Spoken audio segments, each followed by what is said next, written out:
Salam Sindh, Salam Sindh, Salam Sindh, Salam Sindh, Salam Sindh, Salam Sindh. अस्सलाम वालेकुम and ji good morning मुझे तमाम viewers खे। अॼु ही मॉर्निंग शायदि हर ॾींहुं वांगुरु नाहे, शायदि अॼु हिन मॉर्निंग में कुझु उहे शयूं आहिनि जेके शामिलु न हुजणु खपे हा। गुज़िरियल कई ॾींहंनि खां पाणी ते हिकु ॻाल्हि हली रही हुई, जंहिं ॻाल्हि जे हवाले सां असां वक़्तन फ़वक़्तन पंहिंजे प्रोग्राम में बि डिस्कस कयो। पाकिस्तानी मीडिया जंहिं ते अगेन एंड अगेन ॻाल्हाईंदी हुई, अगेन एंड अगेन चवंदी हुई, इंटरनेशनल प्लेटफॉर्म्स ते उहो मामिलो पाणी जो डिस्कस थी रहियो हो। इंडिया जी तरफ़ां हिकु एक्ट जी ख़िलाफ़ वर्ज़ी करणु, इंडिया जी तरफ़ां हिकु एक्ट खे पंहिंजे मुफ़ाद लाइ इस्तेमालु करणु, अहिड़ा एक्ट थी रहिया हुआ जंहिं ते असां इंटरनेशनल प्लेटफॉर्म्स ते ॻाल्हाए रहिया हुआसीं। कल्ह राति जेको वाक़ियो थियो, कल्ह राति उहो टाइम ऐं इहो हिस्ट्री में ॾिठो वियो आहे, इहो को पहिरियों दफ़ो कोन्ह थियो आहे, हिस्ट्री में ईअं आहे त इंडिया जॾहिं बि हमिलो कंदो आहे त उहो राति जी तारीख़ी में कंदो आहे। शायदि इंडिया इहो नथो ॼाणे त असां राति जी तारीख़ी में बि ओतिरे ई नमूने अलर्ट हूंदा आहियूं जीअं तव्हां पंहिंजे घरनि में, इंडियंस पंहिंजे घरनि में या इंडियन मिलिट्री सुबुह जो सुजाॻियल हूंदी आहे। अल्हम्दुलिल्लाह असां उन मुल्क खां ताल्लुक़ु रखूं था जंहिं मुल्क जी अफ़वाज, जंहिं मुल्क जी मिलिट्री दुनिया में नंबर 1 अफ़वाज मां हिकु आहे। अल्हम्दुलिल्लाह असांजा जवान ॿाहिरीं दुनिया में वञी उन्हनि खे ट्रेनिंग्स बि ॾींदा आहिनि। असांजा जवान ॿाहिरीं दुनिया में वञी जॾहिं उन्हनि खे ज़रूरत पवंदी आहे उन्हनि जी हेल्प बि कंदा आहिनि। असां उन्हनि कंट्रीज़ मां आहियूं ऐं उन कंट्री ते राति जो 12:30 वॻे हमिलो करणु ऐं इहो सोचणु त शायदि असां उन्हनि खे को वॾो नुक़सानु ॾेई विझंदासीं, कीअं ज़हन में आयो? हीअ हिकु जाहिलाना सोच आहे, हीअ हिकु बुज़दिलाना सोच आहे जेका कल्ह राति थी आहे। कल्ह राति जा जेके मंज़र आहिनि उहे असांजे साम्हूं आया आहिनि ऐं उहा कशीदगी अच्छा सिर्फ़ु हमिलो थियो न, जीअं पाकिस्तान पहिरीं बि चयो हो ऐं चवंदो रहियो हो त हिन दफ़े बिकॉज़ 2019 में इफ़ यू रिमेंबर त असां चांहि जो कप पीआरे असां हुननि जे पायलट खे वापसि मोकिलियो हो। असां बारहा इन ॻाल्हि जो एतिराफ़ु कयो हो त जेकॾहिं हिन दफ़े थियो त हिन दफ़े को चांहि जो कप तव्हांजे लाइ रेडी न हूंदो।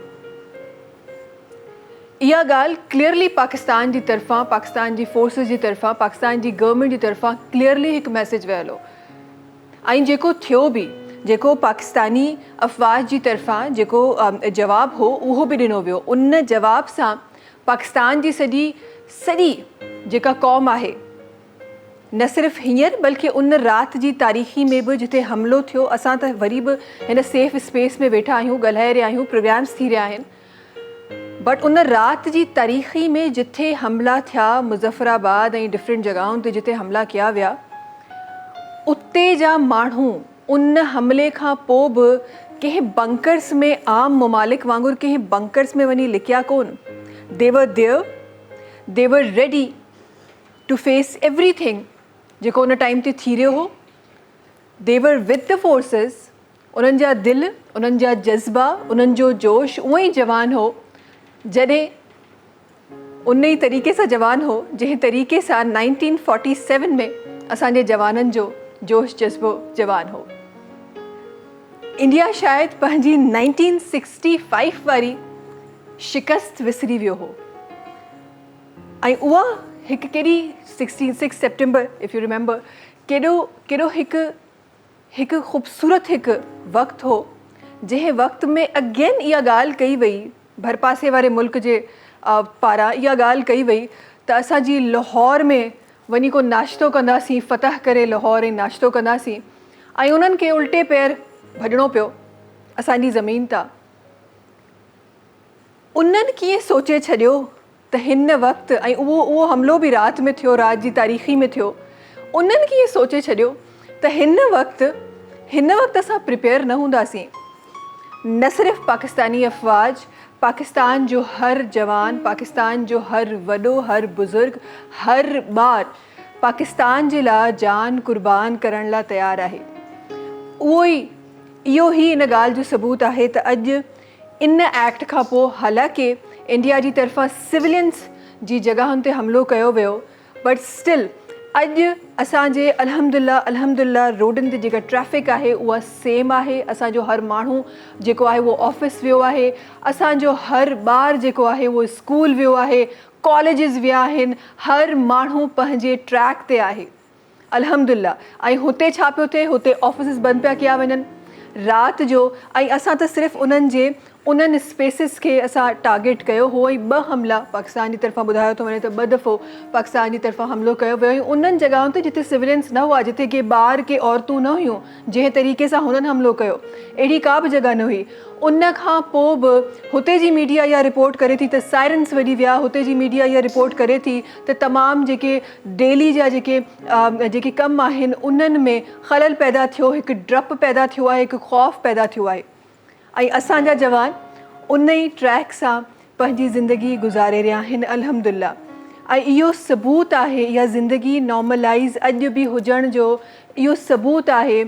उहे तमामु जेके असांजा अफ़वाज आहिनि उन्हनि ते हिकु कॉन्फिडेंस आहे असां सभिनी जो त असां उन्हनि हथनि में आहियूं जेके हथ हिकु शेल्टर वांगुरु तमामु असांजे मुल्क खे खणी वेठा आहिनि.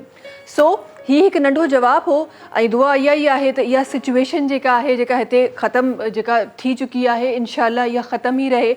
बिकॉज़ न सिर्फ़ु पाकिस्तानी मीडिया इन एक्ट खे कंडेम करे थी, बल्कि इंटरनेशनल मीडिया, डोनाल्ड ट्रम्प, तमामु उहे माण्हू जेके इंटरनेशनल प्लेटफॉर्म्स ते वेठा आहिनि, उन्हनि बि इंडिया जे इन एक्ट खे ॾाढो ई शर्मनाक, बुज़दिलानो एक्ट ऐं ॾाढो ई हिकु ग़लति एक्ट जेको आहे उहो साबित कयो आहे. सो जी पाकिस्तान जे हर अवाम वांगुरु, पाकिस्तान जी तमामु मीडिया वांगुरु ही मीडिया बि इन ॻाल्हि ते अहद करे थी त पाकिस्तान जे लाइ ही जान कुर्बान आहे, पाकिस्तान जे लाइ पंहिंजा तमामु प्यारा कुर्बान आहिनि, पाकिस्तान जे लाइ हर शइ कुर्बान आहे. पाकिस्तान जी तरफ़ के मेरी अखि खणी ॾिठी त उन अखि खे कढण बि असांखे अचे थो. पाकिस्तान जे लाइ कंहिं का बुरो अमल कयो त उन बुरे अमल जो जवाब बि ॾियणु अचे थो. पर छो त असां उहे क़ौम आहियूं जेका अमन पसंदि क़ौम आहे, तंहिं करे असां सिर्फ़ु जवाबु ॾींदा आहियूं, असां एक्ट कोन कंदा आहियूं, असां सिर्फ़ु जवाबु ॾेई रहिया हूंदा आहियूं. शोबे भाई असां सां गॾु आहिनि. अस्सलाम वालेकुम शोबे भाई, छा हाल आहे? ख़ैरियत सां आहियो? ठीकु आहियो? अस्सलाम वालेकुम मेरी बहन. वालेकुम अस्सलाम. क्या हाल है शोबे भाई? सिंध. सलाम पाकिस्तान. जज्बाती हो जाते हैं कभी कभी ऐसी बातों पे, और पाकिस्तान मुल्क की बात पे मुझे लगता है जज्बातियत होनी भी चाहिए. बिकॉज मुल्क है तो हम हैं, मुल्क हैं तो आप और हम हैं, मुल्क है तो ये मीडिया है, मुल्क है तो ये चैनल है जिससे आप हमें देख रहे हैं. तो कभी कभार ऐसी बातें आ जाती है तो बड़ा गुस्सा आ जाता है. शोबे भाई क्या हाल है? शुक्र अल्हम्दुलिल्लाह. बीइंग अ पाकिस्तानी, हम सबको हमारे मुल्क पाकिस्तान के लिए हमें वाकई सोचना भी चाहिए, बेशक, और अमल दरामद भी करना चाहिए, क्योंकि हम पाकिस्तानी हैं. पाकिस्तान के लिए हमें पाकिस्तान में रहना है, और हमें अपने मुल्क, हमें अपनी धरती, हमें अपनी ज़मीन से उतना ही प्यार होना चाहिए जितनी कि हमें अपनी सगी माँ से होता है. बेशक यही खूब बात की आपने. और दुश्मनों की ये जो साजिश है, ये उनकी भूल है, मैं ये समझता हूँ मेरी बहन. बेशक ऐसे ही. क्योंकि आपने 65 की जो वॉर की बात की, उसमें देखें इन्होंने 300 टैंक से हम पे हमला किया. हाँ. फिर बाद में हुआ क्या, टैंक छोड़ के भाग गए. ये है. और मैं ये समझता हूँ कि ये सरज़मीन, हमारे पाकिस्तान की सरज़मीन तो वैसी वली औलियाओं की ज़मीन है. हाँ. यहाँ पे कलंदर पाक हैं, शहनशाह सिंध हैं. बेशक. हाँ जी, बहाउद्दीन ज़करिया हैं, बाबा शम्स तबरेज़ हैं. तो इन सब का कनेक्शन वहाँ भी है, तो हमारे लिए तो सपोर्ट वहाँ भी है, क्योंकि वहाँ पे देखें ख्वाजा मुईनुद्दीन चिश्ती हैं, बिल्कुल सारे बुजुर्गान दीन हैं.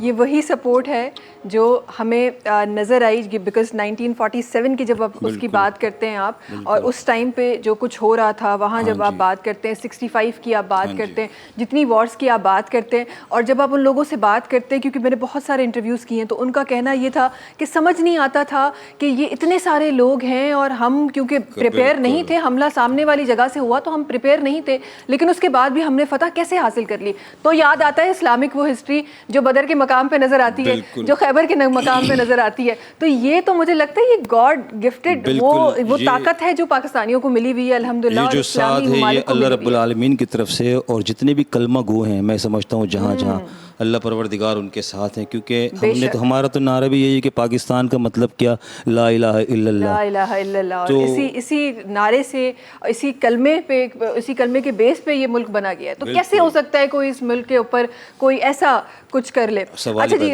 شوز بھائی, کیوں نہ کچھ شامل کریں اور ان تمام لوگوں کے لیے جو ہمیں آج دیکھ رہے ہیں, بیکاز آج نہ صرف ہماری افواج, مجھے لگتا ہے پاکستان میں رہنے والا ہر انسان جو ہے آج ایک سپاہی ہے پاکستان کا. ان سب کے لیے کیا شامل کریں گے ہم؟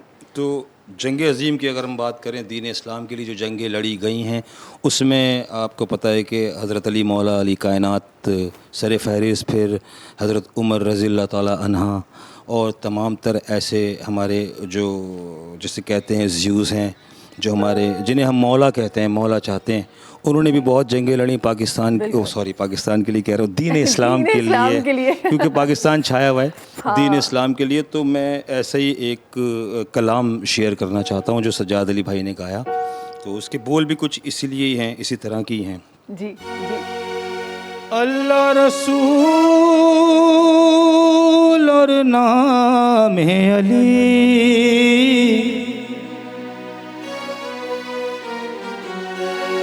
اللہ رسول اور نام علی, ان کو پکارا ہے تو بات بنی, کیا خیبر فتح,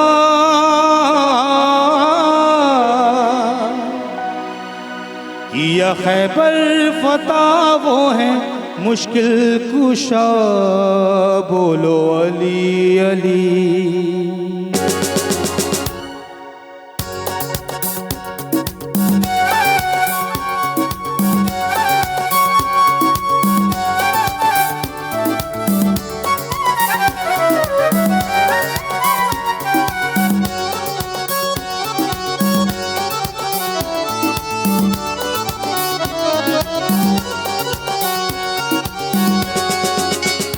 بولو حیدر کلندر علی علی, بولو علی علی, بولو علی علی, بولو حیدر کلندر علی علی, بولو علی علی, بولو علی علی, جو ہے شیر خدا وہ ہے شیر خدا, وہ ہے مشکل کشا, بولو علی علی, بولو علی علی, بولو حیدر کلندر علی علی, بولو علی علی, بولو علی علی.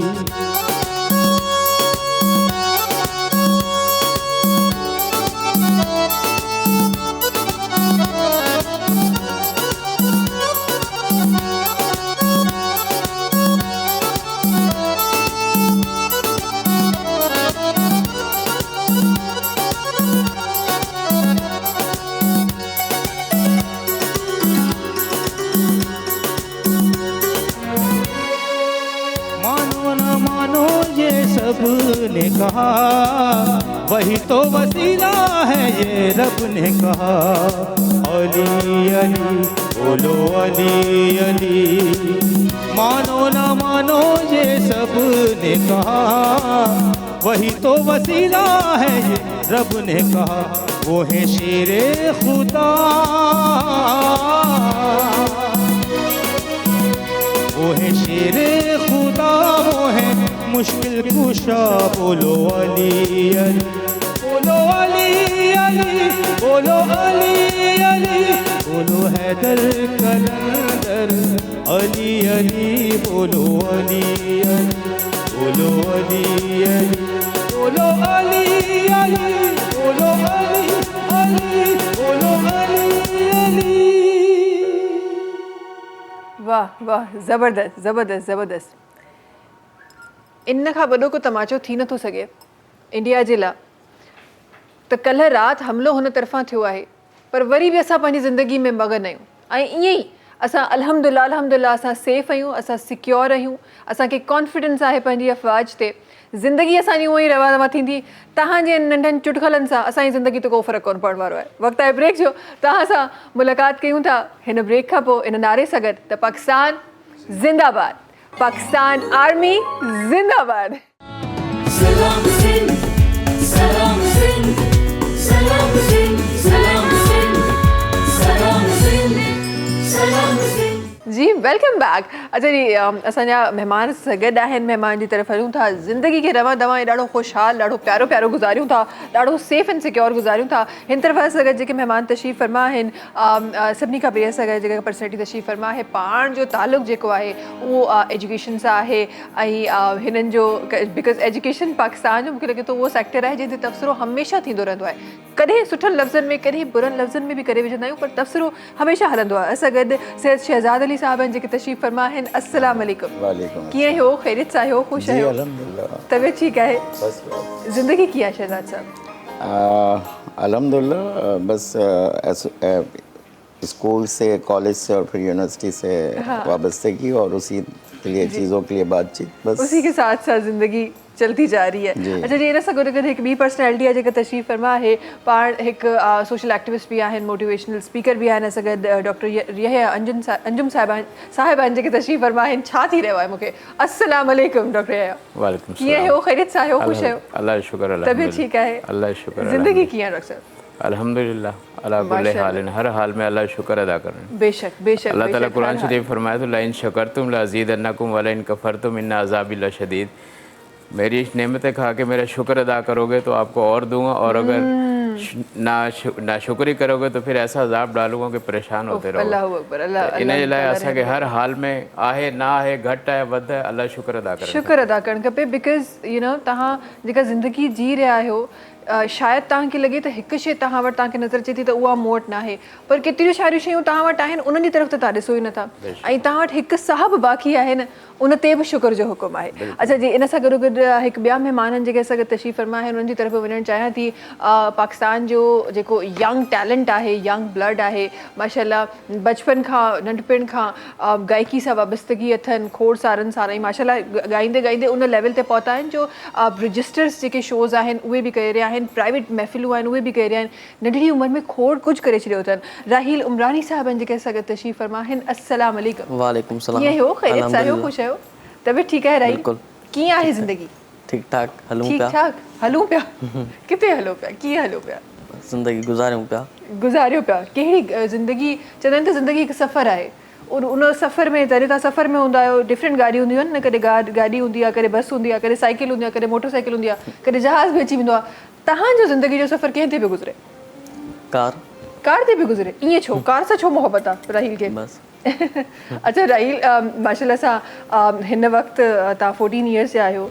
8 सालनि जी उमिरि खां माशाल्लाह सां गायकी सां वाबस्तगी आहे. इत्तफ़ाक़ कीअं थियो? 8 सालनि जो ॿार त मतिलबु खेॾण जी उमिरि हूंदी आहे. इत्तफ़ाक़ कीअं थियो? शौक़ु हुयो नंढे हूंदे खां. कंहिंखे ॾिसी शौक़ु थियो राहील? मैडम आबदा परवीन, उस्ताद शफ़ी फ़कीर. इहो कॾहिं ॾिठो तव्हां उन्हनि खे? यको ॿुधंदा हुआसीं नंढे हूंदे खां. नंढे हूंदे खां मैडम आबदा परवीन खे ॿुधंदा आहियो यार? हे मतिलबु असां त हाणे ॿारनि खां पुॼे त असांखे त असांजा जेके लेजेंड्स आहिनि उन्हनि जा नाला बि यादि न हूंदा आहिनि. तव्हां उन्हनि खे ॿुधंदा हो ऐं पोइ छा थियो? पोइ कोशिशि कईसीं, स्टार्ट कईसीं सिंगिंग. साथ कंहिं ॾिनो सभिनी खां वधीक? पूरी फैमिली. पूरी फैमिली साथ ॾिनो. सभिनी खां पहिरीं राहील कंहिंखे चयो त मूंखे सिंगर थियणो आहे? ममा खे. ऐं पोइ ममा आराम सां मञी वई? असां वटि नॉर्मली इहो थींदो आहे त न पढ़ो, हीअं कयो हूअं कयो. पढ़ाई हले पई? बिल्कुलु. छा पढ़ो पिया? 9th क्लास में आहियां. स्टडी जारी आहे. स्टडी बि जारी आहे गॾो गॾु. ठीकु आहे. इंशाल्लाह वक़्तनि फ़वक़्तनि राहील सां बि गुफ़्तगू हलंदी रहंदी. बिकॉज़ ॾाढो मुश्किल हूंदो आहे त तव्हां पंहिंजी स्कूलिंग सां गॾो गॾु तव्हां पंहिंजो ॿियो को शौक़ु कंटिन्यू करे सघो, पर राहील करे रहिया आहिनि त ज़रूरु उनजे बारे में ॻाल्हाईंदासीं. अच्छा, आपकी तरफ आना चाहूँगी. और जैसे कि मैंने प्रोग्राम के स्टार्ट में ही कहा कि एजुकेशन एक ऐसा टॉपिक है जिस पे हमेशा तबसरा रहता है. तो पहले तो सबसे पहले मैं ज़रूर ये आपके लफ्ज़ों में जानना चाहूँगी, बिकॉज़ आप एज एन एजुकेशनिस्ट अपने फ़राइज़ से अंजाम दे रहे हैं. आप एजुकेशन को किन लफ्ज़ों में बयान करेंगे? क्या है एजुकेशन?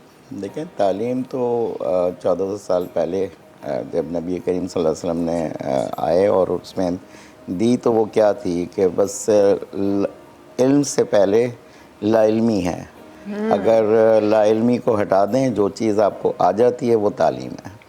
اب تعلیم کے 2 درجات ہیں. ایک تعلیم وہ ہے تعلیم جو ہے وہ تو بس نالج کا آتی گئی علم, مجھے پتہ چل گیا موبائل ہے تو یہ مجھے تعلیم مل گئی. اس سے پہلے جب مجھے نہیں معلوم تھا لا علمی کے اس میں تھے.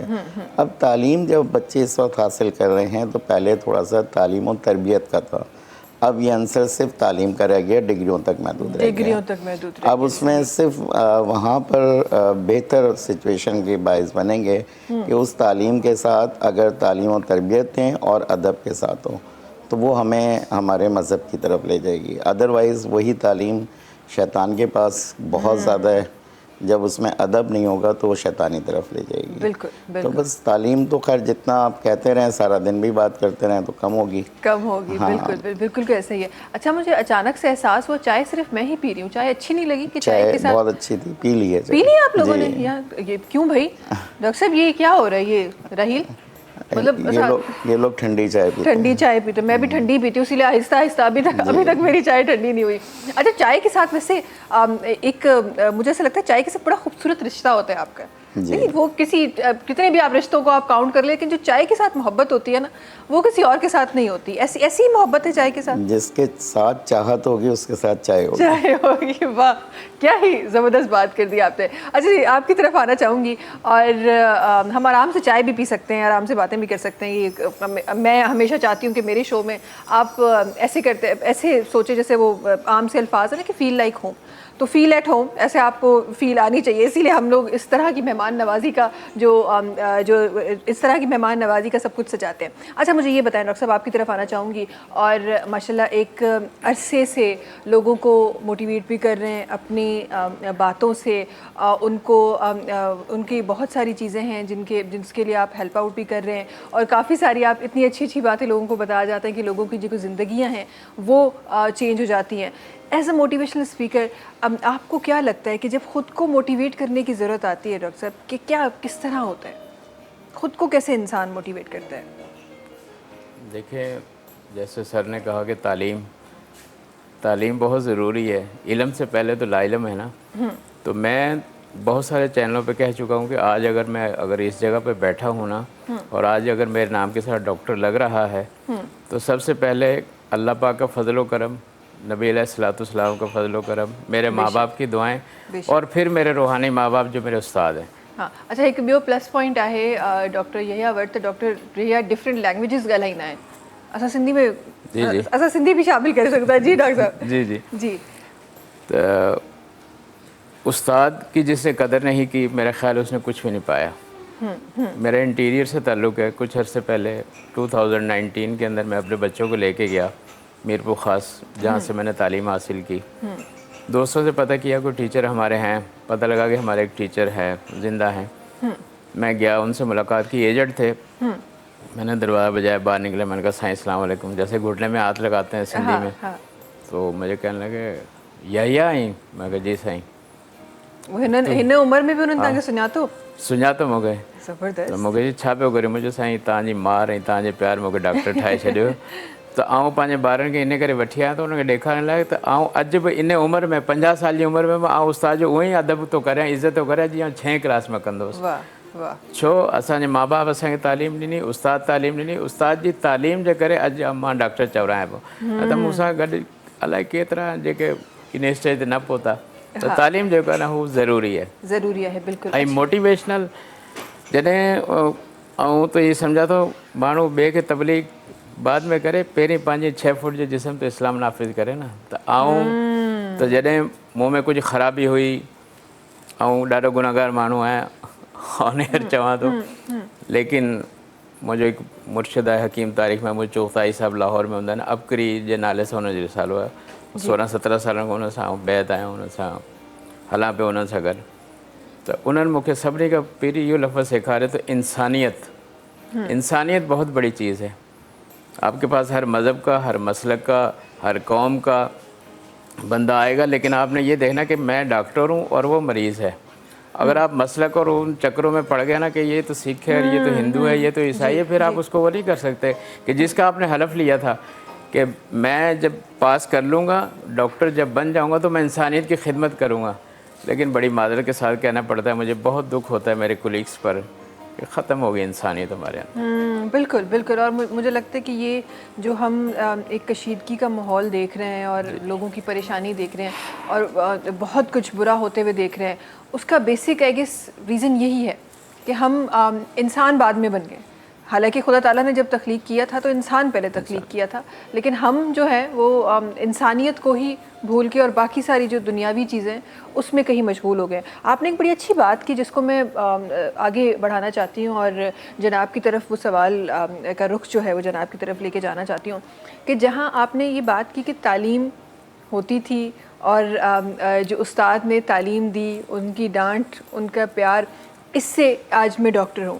آج تو وہ ڈانٹ, وہ سدھارنے والا وہ جو عنصر ہے وہ تو ہمیں نظر ہی نہیں آتا. آج تو استاد آتا ہے معذرت کے ساتھ, کیونکہ بہت سارے استاد ایسے ہوں گے جو شاید کسی اور طریقے سے پڑھاتے ہوں گے, لیکن اگر اسٹوڈنٹ کو دیکھا جائے تو آج ہمارے پاس اسٹوڈنٹ وہ بیٹھا ہوا ہے جس کو اگر آپ ڈانٹ بھی دیں تو وہ کمپلین آ جاتی ہے کہ جی یہ جو ہے وہ اچھا بیہیویئر نہیں ہے استاد کا. تو یہ مار کا تو کانسیپٹ ہی نہیں ہے اب. جی اسی طرف میں نے نشاندہی کی تھی کہ پہلے تعلیم کے ساتھ تربیت تھی. وہ جو ادب کا عنصر تھا نا تعلیم میں, وہ وہیں تھا. مثلا نہ اس مار میں وہ تشدد تھا, وہ مار صرف ہوتی تھی نصیحت کے لیے. اب وہ ہم دراصل اس ملک میں رہنے والے باسی ہیں کہ ہمیں پاکستان بہت اچھا لگتا ہے, لیکن ہم رہنا یورپ میں چاہتے ہیں. ہمیں مثلا یہاں اٹھنا بیٹھنا, ہمارے یہ بہن بھائی سب یہاں اچھے لگتے ہیں, لیکن ہم قدرے چاہتے ہیں کہ ہم صبح اٹھیں تو ہمارے پاس یورپ کی ہوں. جس کی وجہ سے یہ والی چیزیں آئیں کہ مار پیٹ ختم ہوئی. ہاں دونوں طرف سے پرابلم ہے. اساتذہ بھی پہلے وہ تربیت والا جو عنصر تھا, ایک ادب والا تھا, وہ پنشمنٹ میں بھی ایک اصلاح ہوتی تھی. اب وہ پنشمنٹ جس طرح سے بعض اوقات ٹی وی پہ نشر بھی ہو جاتی ہیں کہ ایک استاد مارے چلے جا رہا ہے, کسی کو مارے چلا جا رہا ہے, اس کو پوچھ ہی نہیں رہا کہ کیا بات ہے, تو یہ تشدد آ جائے گا. لیکن ایک کوئی پہلے اگر گھر میں بھی آپ دیکھیں, ابھی جیسے آپ نے کہا گھر جیسا ماحول ہے, تو مجھے ایسا لگا بولنا ہی نہیں پڑے گا کیونکہ بیگم کے سامنے تو زبان نہیں کھلتی آدمی کی. تو آپ فیل کریں گھر میں بیگم نہیں ہے ابھی, آپ شہنشاہ ہیں. جب ہی حوصلہ بنائیں دوبارہ سے. تو یہ والی جو چیزیں تھیں کہ جو ادب کی تھیں, وہ کل آپ کو میں کل کا ریسنٹلی واقعہ بتاؤں. میں نے ایک پوئٹری شیئر کی, تو میرے ایک میٹرک کے ٹیچر تھے نعیم صاحب, وہ انہوں نے پڑھی اور ان کا میسیج آیا. آپ یقین کریں وہ جو ہوتا ہے نا کوئی ایوارڈ ہوتا ہے, ان کا میسیج آنا, ان کا پوچھنا, وہ ایک ایوارڈ کی طرح لگا کہ مثلا جیسے آپ کو کسی نے کوئی ایوارڈ دے دیا ہو. تو یہ وہ محبت تھی جو آج آہستہ آہستہ کم ہوتی جا رہی ہے. اس میں سب شامل ہیں. پہلے پیرنٹس کہتے تھے کہ بیٹا یہ جو آپ کو ہم دے کے جا رہے ہیں ہڈیاں ہماری ہیں اور یہ گوشت پوشت ٹیچر آپ کا ہے. آج تو پرابلم ہی الگ ہو گئی. آپ نے گھورا کیسے بچے کو, تو وہ اس کی نفسیات خراب ہو گئی. اچھا آپ اس کی نفسیات کو صحیح کرنے کے لیے وہ جو اس کو سکھائے گا, تربیت دے گا, اس کی نفسیات آپ نے دوسرے دن جا کے غلط کر دی. اور یہ اس وقت عام ہو رہا ہے کہ مذہب جس درسگاہ سے پڑھایا جا رہا ہے اس درسگاہ کے لیے ہی نیگیٹیوٹی آپ بچے میں شامل کر دیتے ہیں کہ یہ کیا کر رہے ہیں. اب جیسے پرائیویٹ اسکولز کا آ جاتا ہے یا گورنمنٹ میں یہ ہوتا ہے کہ پڑھایا نہیں جا رہا. اچھا پرائیویٹ والے پڑھا رہے ہیں تو وہ فیس لے رہے ہیں, وہ لوٹ رہے ہیں. ہم ان مذہب وہ کسی نے کہا نا کہ ایک تصویر بنائی ہے اس میں نقص نکال دو, تو دوسرے دن آیا تو پوری تصویر ہی لال تھی. صحیح نا, اس نے پھر ایک خالی پیج رکھ دیا, اس سے کہا ایک تصویر بنا دو, تو کوئی نہیں بنا سکا. تو یہی بس ہمارے معاشرے میں اس وقت ہو رہا ہے کہ مجھے تنقید کرنا تو بہت آسان ہو گیا, لیکن وہاں پہ اصلاح کرنا اور ان کاموں کے پیچھے قوموں کو بنانا وہ ختم ہوتا جا رہا ہے. بالکل. اچھا جی, ایک بریک کی طرف کے وجنو ہے انشاءاللہ واپس اچھی پروگرام میں کھوڑ ساری پیاری پیاری گالیوں شامل کرنی ہیں, راہیل جو آواز بھی شامل کرنا ہے انشاءاللہ. وقت ہے بریک جو تاہاں سے ملاقات کی تھا ننھی کمرشل بریک کھا پوئے. سلام سن سلام سن سلام سن سلام سن سلام سن سلام سن. جی ویلکم بیک. اچھا جی, ॻाल्हियूं त ॾाढी ख़ूबसूरत थी रहियूं आहिनि, इनशाला थींदी हुई रहंदियूं. बट राहील सां गॾु आहिनि ऐं माशाल्लाह ॾाढी ख़ूबसूरत आवाज़ हुननि जी असांजे सेट ते आहे. छो न उन्हनि जी आवाज़ तव्हां ताईं पहुचायूं. राहील छा शामिलु कंदो? साईं रजब लाखो जी शाइरी आहे. ज़बरदस्त.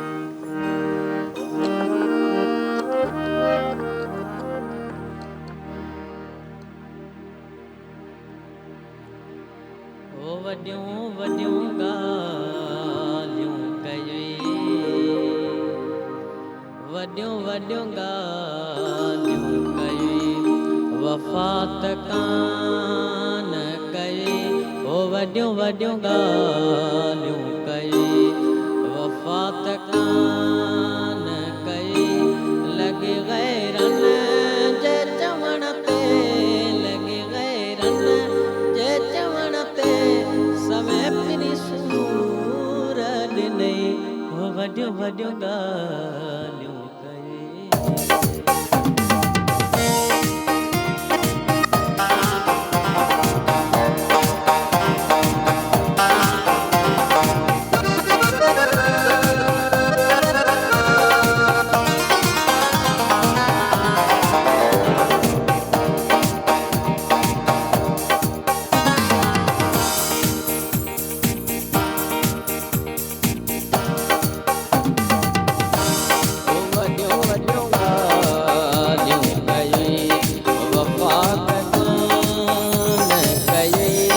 वॾियूं वॾियूं ॻाल्हियूं कई वफ़ात कान कई लॻी गैरनि जे चवण ते लॻी गैरनि जे चवण ते सवे पिनी सूर ॾिनई ओ वॾियूं वॾियूं ॻाल्हियूं कई वफ़ात कान कई ओ वॾियूं वॾियूं ॻाल्हियूं कई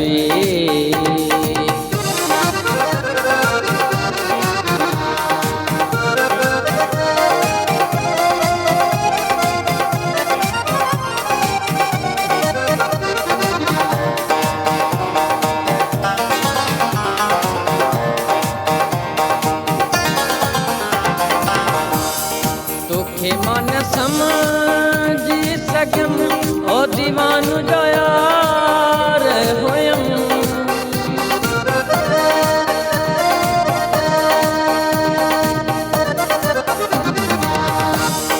तोखे मन समझी सघियमि ओ दीवानो जो यार हुयमि तॾहिं त मूं खे सॾे थो तॾहिं त मूं खे सॾे थो समय पिनी सूर ॾिनई ओ वॾियूं वॾियूं ॻाल्हियूं कई वफ़ात कान कई ओ वॾियूं वॾियूं ॻाल्हियूं कई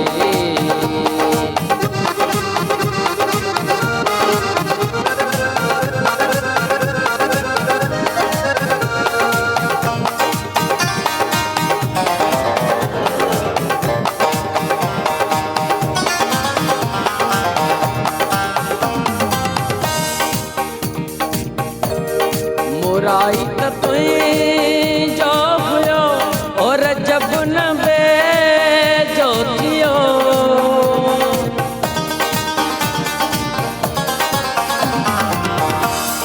मुराई त तुंहिंजो हुयो और जब न बेजो थियो मिठा तुंहिंजो चवे लाखो मिठा तुंहिंजो चवे लाखो साथ मुंहिंजो छाले छिनई ओ वॾियूं वॾियूं ॻाल्हियूं कई वफ़ात कान कई ओ वॾियूं वॾियूं ॻाल्हियूं कई वफ़ात कान कई ओ वॾियूं वॾियूं ॻाल्हियूं कई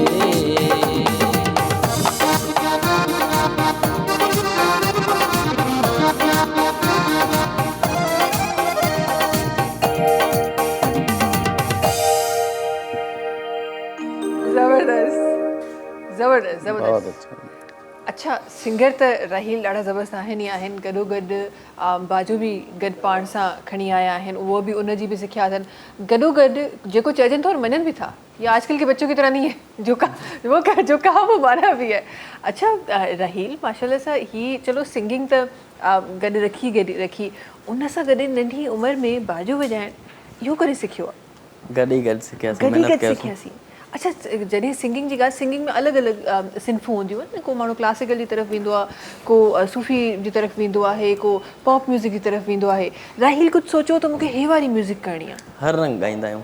हर रंग ॻाइणो आहे ऐं हमेशह हर रंग सां गॾो गॾु ई हलणो आहे। ज़बरदस्त ज़बरदस्त। इंशाल्लाह असांजी दुआ आहे त तव्हां अञा वधीक ग्रो कयो ऐं हिन वक़्तु माशाल्लाह एॾो ख़ूबसूरती सां एॾो कॉन्फिडेंटली तव्हां परफॉर्म कयो पिया त इंशाल्लाह अञा उमिरि इंशाल्लाह वधी पई आहे। इलाही सारा प्लेटफॉर्म्स आहिनि जंहिं ते वञिणो आहे, इलाही सारियूं जॻहियूं आहिनि जंहिं ते ॻाइणो आहे, इलाही सारो कमु आहे इंशाल्लाह जेको करिणो आहे। अच्छा आपकी तरफ आना चाहूँगी और डॉक्टर यह ज़रा आपके अल्फाज में शामिल करना चाहती हूँ प्रोग्राम में एक चीज़ जो बड़ी एक कॉमन एक हमने अल्फाज सीख लिया है, माइंडसेट जिसको हम कहते हैं, हमने बड़ा कॉमनली सीख लिया है। मैं ज़रा जानना चाहती हूँ कि ये जो हम माइंडसेट की बात करते हैं, फिर हम ज़ाहिर है मोटिवेशन स्पीकिंग की बात करते हैं, फिर हम वो डिप्रेशन की भी बात करते हैं, तो यहाँ माइंडसेट कहाँ स्टैंड करता है और उस माइंडसेट को कहाँ स्टैंड कराया जाए कि हम मोटिवेटेड रहें या हम आगे जो है वो ग्रो करते रहें?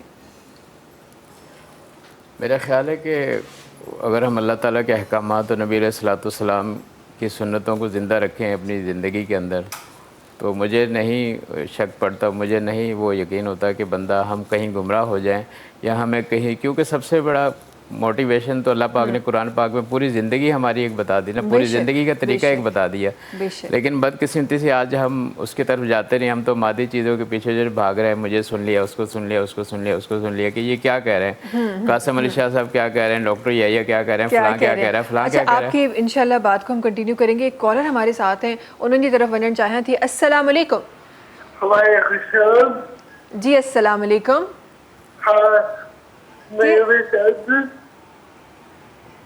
जी जी अदा अल्हम्दुलिल्लाह मां बिल्कुल ठीक ठाक आहियां। तव्हां ख़ैरियत सां आहियो? ठीक आहियो, ख़ुशि आहियो, प्रोग्राम ॾिसंदा आहियो मुंहिंजो? कीअं लॻंदो आहे? प्यारो लॻंदो आहे। ओहो हो, तव्हां बि ॾाढा प्यारा आहियो। छा कंदा आहियो तव्हां? पढ़ो पिया? किथे पिया पढ़ो? कहिड़ी क्लास में पिया पढ़ो? 6th क्लास में। माशाल्लाह माशाल्लाह, ज़बरदस्त ज़बरदस्त ज़बरदस्त। अच्छा इहो मूंखे ॿुधायो जी,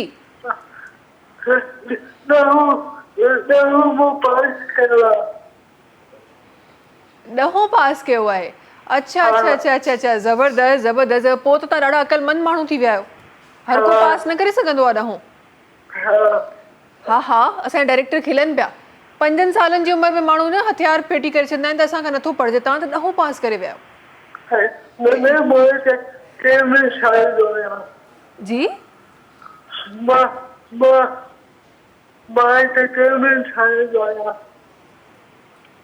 केबल ठाहींदा आहियो? ओहो हो, ज़बरदस्त ज़बरदस्त। ॿिए असांजा ॾाढा, असांजी जेका यूथ आहे उहा ॾाढी एक्टिव आहे, ॾाढो ज़बरदस्त कमु करे रही आहे, ॾाढो प्यारो प्यारो कमु करे रही आहे। अच्छा हाणे तव्हां केबल ठाहींदा आहियो, तव्हांखे इहो मेक श्योर करिणो आहे त तव्हांजे एरिया में जेतिरियूं टीवियूं आहिनि सभिनी ते सिंध टीवी अचणु खपे ऐं मुंहिंजो प्रोग्राम अचणु खपे।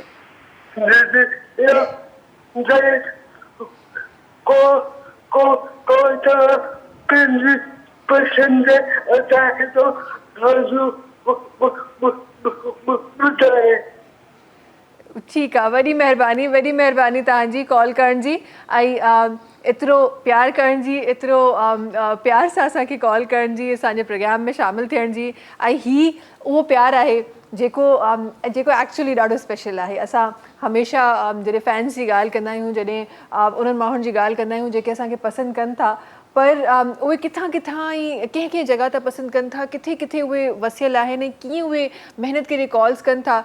यकीन कयो इंसान खे जॾहिं पंहिंजी जेका वजूद आहे न, हीअं त असांखे लॻंदो आहे त ज़िंदगी हले पई, बट जॾहिं एॾियूं प्यारियूं प्यारा अल्फाज़ जॾहिं केरु असांखे चवंदो आहे, यकीन कयो ईअं लॻंदो आहे त यार ज़िंदगी में कुझु हिसो असां पंहिंजो विधो आहे, कुझु कामयाबी ज़िंदगी में हासिल कई है। बड़ी मेहरबानी कॉल करण जी। अच्छा जी डॉक्टर यहिया आपकी तरफ दोबारा आना चाहूँगी और आप कुछ माइंडसेट के हवाले से कुछ बातें शामिल कर रहे थे हम। जी, तो मैं ये गुजारिश कर रहा था कि जो कुरान पाक अल्लाह पाक ने हमें तोहफ़ा अता फरमाया, नबी अलैहिस्सलाम उसको लेकर आए, उसमें पूरी हमारी ज़िंदगी का पैदाइश से लेके और कब्र तक जाने तक पूरा सारा कुछ उसमें सब कुछ लिखा हुआ, अगर हम उसका मुताला करें, अगर हम उसको पढ़ें, ज़रूरी नहीं कि जैसे हम देखें दुनियावी तालीम के लिए अपने प्रोफेसरों के पास दोस्तों के पास जाते हैं, इस तरह कोई अच्छा आलिम देख लें जो आपको कोई चीज़ समझना है, आप ख़ुद पढ़ें। अगर आप तालीमी याफ्ता है तो ख़ुद पढ़े तर्जमे के साथ, अल्लाह ताला सारा कुछ उसके अंदर जो है ना हमें बता देगा कि हमें सुबह उठना है, अल्लाह की इबादत करनी है, फिर अपने काम पे जाना है, अपनी रोज़ी की तलाश में जाना है, तो अल्लाह ताला बरकत ही बरकत देता है। और आज तो टेंशन का, डिप्रेशन का दौर जा रहा है, हर बंदा, डॉक्टर साहब रात को नींद नहीं आ रही। और जब मैं आपको बता दूँ, मैं अपनी प्रैक्टिस में जो है ना वो दवाइयों से ज़्यादा टोट के लोगों को मशवरे देता हूँ कि आप इस पर चलें। मैंने अपने बुज़ुर्गों से सुना है, मैंने बहुत सारे लोगों पे आजमाया भी है, तो उसका रिज़ल्ट भी मिलता है। तो मैंने कहा, मेरे मुर्शिद फरमाते हैं कि सरसों का तेल या जैतून का तेल पाँव की तलियों पे लगाएं जी जी, और तस्बीह एक सूरत आप जो है दुरूद शरीफ की तस्बीह पढ़ें, आपको नींद आ जाएगी। बजाय कि आप मुझे कहें कि आप मुझे कुछ जो है ना वो नींद की गोली लिख दे या कोई ट्रैंकुलाइजर कोई गोलियां दे दे, तो उससे आपकी सेहत ख़राब होगी। आपको पता है कि आप फिर उसके जो हैप्चुअल हो जाएंगे, हैप्चुअल हो गए तो फिर आपका पैसे का भी नुकसान है, आपकी जान का भी जो है ना नुकसान है। तो मैं यही पैगाम देता हूँ कि अगर हम नबी अलैहिस्सलाम के तरीके, अल्लाह तबारक तआला के अहकामात और औलिया अल्लाह के तरीक़ों और अपने बड़ों की ज़िंदगी को देखें ना, उन्होंने कैसी सादा और जो है ना वो ज़िंदगी गुजारी और कितनी लंबी उम्रें उन्होंने पाई। आज तो पता ही नहीं लगता। अभी अगले दिन हमारे एक दोस्त है डॉक्टर फ़हीम साहब, लाहौर में, उनका इंतकाल हो गया, यंग थे बिल्कुल बिल्कुल, और जो है ना बस रिसेंटली हार्ट अटैक हुआ और बेचारे दुनिया से चले गए। बिल्कुल, और 43 45 क्या जो है ना क्या उम्र होती है। बिल्कुल तो बड़े आज जो है ना अगर हम सादा ज़िंदगी को अपनाएंगे और उसी तरीक़ों पर चलेंगे जो अल्लाह ने फरमा दिया, तो इंशाल्लाह दुनिया भी हमारी अच्छी होगी और आखिरत भी हमारी अच्छी होगी। और बजाय कि फिर मोटिवेशनलों को सुने, कुरान पाक की तालीमात जो है ना वो अमल करें, अपने बड़ों के पास बैठे। आज हम बड़ों को टाइम नहीं देते, अब्बू बैठे हैं यार, बुढ़ा पता ही उल्टी सीधी बातें करता है, लेकिन उन उल्टी सीधी बातों के अंदर ही बहुत कुछ अल्लाह ताला ने जो है ना रखा होता है, और वो अपने तजर्बे की बातें बताते हैं जो उनके साथ गुजर चुकी होती है। बिल्कुल। और यही है साहब, अब मैंने बड़ा कॉमनली देखा है, मतलब हम फिर भी उस जनरेशन में से हैं कि आज भी अगर अम्मा घर में बात करेगी ना और फ़ोन हाथ में होगा तो एक सेकंड के लिए फ़ोन हटा के हम सुनेंगे, उनको आई कांटेक्ट करेंगे, उनकी बात सुनेंगे। मैंने बच्चों को देखा है, वो अम्मा बात कर रही है, वो फ़ोन पे लगे हुए, हाँ ठीक है, हाँ कर लेंगे, हाँ ये कर लेंगे, वो उठा के नज़र भी नहीं देखते। किस मुआशरे में हम जा रहे हैं और किस तरह की चीज़ों का हम शिकार हो रहे हैं। प्लस एक चीज़ जो मैं चाहूँगी, आई एम श्योर कि आप भी मेरी बात को सेकंड करेंगे, एग्री करेंगे, हमारे पास एक बड़ी कॉमन एक प्रैक्टिस है, हम जब दीन की बात करते हैं ना या अल्लाह ताला की बात करते हैं और बच्चों को करते हैं, बच्चों को हम सिखा रहे होते तो हम कहते हैं कि नहीं गुनाह मिलेगा, ये करेगा। हम ये क्यों नहीं कहते कि बेटा ये ना करो, ये कर लो, सवाब मिल जाएगा। हम अच्छे अल्फाजों में क्यों नहीं दीन सिखा सकते? हमने बच्चों को डराया हुआ है कि गुनाह हो जाएगा, जहन्नम में चले जाओगे, ये कर लोगे, वो कर लोगे। हम अच्छे लफ्ज़ों से अपना दीन क्यों नहीं फैला सकते?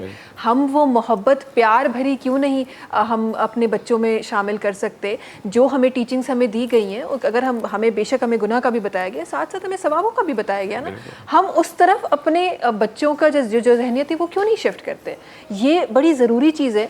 और मैं चाहूँगी ना सिर्फ आप, जितने लोग हमें देख रहे हैं और जितने लोग इस तरह की चीज़ें लोगों को सिखा रहे हैं, मोटिवेशनल स्पीकिंग कर रहे हैं या डिफरेंट जगहों पे एजुकेशनर्स हमारे हैं, ज़रा ये जो तरफ है ना, ये मेरे दीन का दिखा दे मेरे बच्चों को, तो क्या ही बात हो जाएगी। अच्छा जनाब, आपकी तरफ आना चाहूँगी, और क्योंकि एजुकेशन से आपका ताल्लुक़ है, मैं ज़रा ये भी जानना चाहती हूँ कि हमारे पास एक्सेसिबिलिटी कितनी है एजुकेशन की? मतलब हमने कह तो दिया कि एजुकेशन जो है वो बड़ी ज़रूरी है, हर आदमी को, हर बच्चे को एजुकेशन मिलेगी, मैट्रिक तक एजुकेशन फ्री है, लेकिन क्या हमारे पास उस तरह की एक्सेसिबिलिटी है? इस पे बात करेंगे।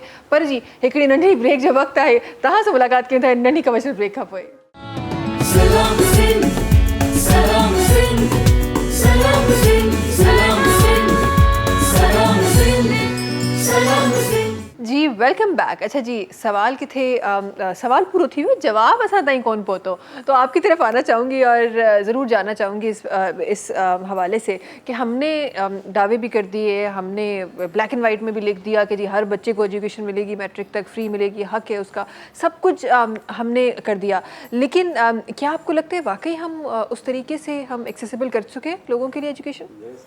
प्रॉब्लम हमारे माशरे की ये हो गई कि हम ऐसे माशरे में पैदा हो रहे हैं अब कि वहाँ पे एजुकेशन जो है वो सिर्फ इस वजह से डिग्रियाँ दिलवाई जा रही हैं कि वो कल ग्रेजुएशन करे और बेहतरीन सी जॉब मिल जाए। जब हम एजुकेशन को सिर्फ इस नीयत से पढ़ेंगे कि हमने नौकर बनना है تو پھر ایجوکیشن کا وہ معیار نہیں آئے گا. ہمارے یہاں ریسرچ نہیں ہو رہی, ہمارے یہاں بچوں کو شروع میں وہ نہیں چیزیں دی جا رہی جو انہیں دی جانی چاہیے. ہم جب گریڈ 12 یہاں سے بچے کو کرا کے نکالتے ہیں اسے دنیا کا کچھ نہیں معلوم ہوتا. صحیح نا, یہ بچے نے اپنی محنت سے یہ اس میں فن میں آگے چلا گیا, یہ بہت اچھا کیا. ورنہ بچے جو ہیں اس وقت صرف وہ کتابیں لیتے ہیں, سارے سال پڑھتے بھی ہیں, اور سال ختم ہونے کے بعد ان کو یہ توقعات بھی ہوتی ہیں کہ کس طرح سے اچھے نمبر لینے. اس کے لیے وہ جو بھی طریقہ اپنانا چاہتے ہیں اس کو اپناتے ہیں, کچھ جائز بھی کچھ ناجائز بھی. تو جب تک ہم تعلیم کو صرف اس لیے رکھیں گے کہ انہیں بہترین نوکر بنائیں تو ہم نوکر ہی پروڈیوس کریں گے.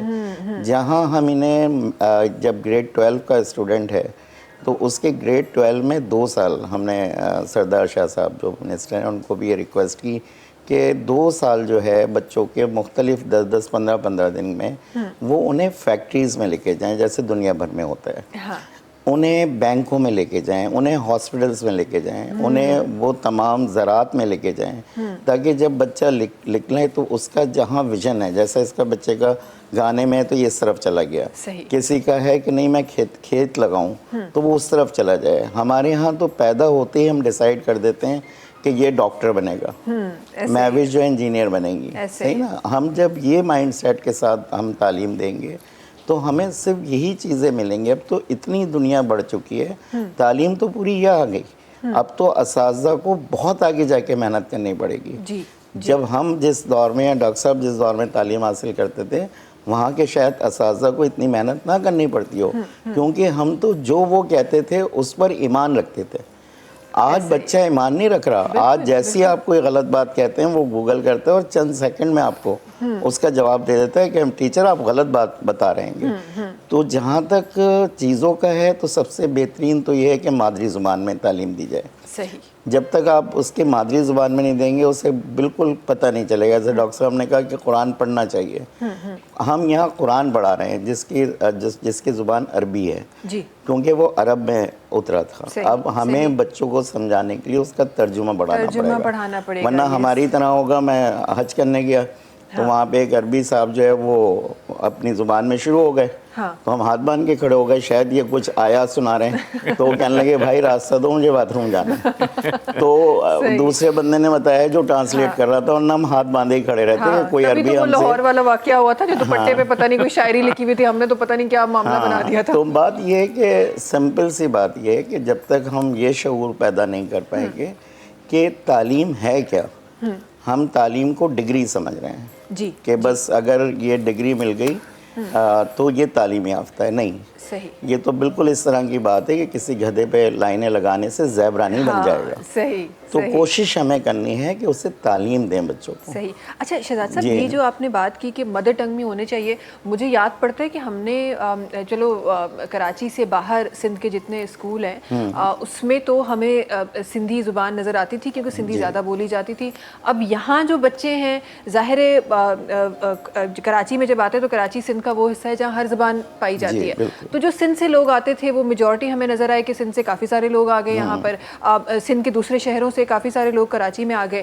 تو جب وہ بچے یہاں پر آئے اور کراچی کو ہم نے جو تعلیم یا سسٹم جو رکھا ہوا تھا اس میں ہم نے انگریزی اور اردو کو ترجیح دی ہوئی تھی کیونکہ ظاہر ملٹی لینگویجز تھا نا, تو ہم نے اس کو اس طرح تعلیم کی رکھی ہوئی تھی. تو مجھے یاد پڑتا ہے ایک کوئی بات بھی آئی تھی کہ ہم نے ہر اسکول میں جو ہے وہ سندھی لازمی پڑھانی ہے اور بچوں کو سندھی سکھانی ہے. لیکن پھر پتہ چلا کہ کچھ جو اسکول ہیں انہوں نے تو سکھانا شروع کر دی, لیکن کچھ آج بھی ایسے اسکول ہیں کراچی کے. یہ ڈائریکٹریٹ کی طرف سے واضح احکامات آ گئے اور یہ بالکل شامل کر دیا گیا, لاء میں بھی شامل کر دیا گیا. لیکن کافی اسکول آج بھی کہتے ہیں, میں تو بڑے بچوں سے سنا ہے کہ نہیں ہمارے اسکول میں تو نہیں پڑھائی جاتی. اب کم آپ کو ایسے کمپلینز آئیں گے, اگر کہیں ایسا ہوتا ہے تو آپ مجھے بھی ضرور آگاہ کیجیے گا تاکہ ہم وہاں شروع کروائیں گے. ہر اسکول جو اب صوبہ سندھ میں ہیں وہ اگر سندھ میں ہے تو لازمی آتے ہیں, وہاں کی تو مدر ٹنگ سندھی ہے, لیکن یہاں کے اس صوبے کے ہر شخص کو سندھی آنی چاہیے.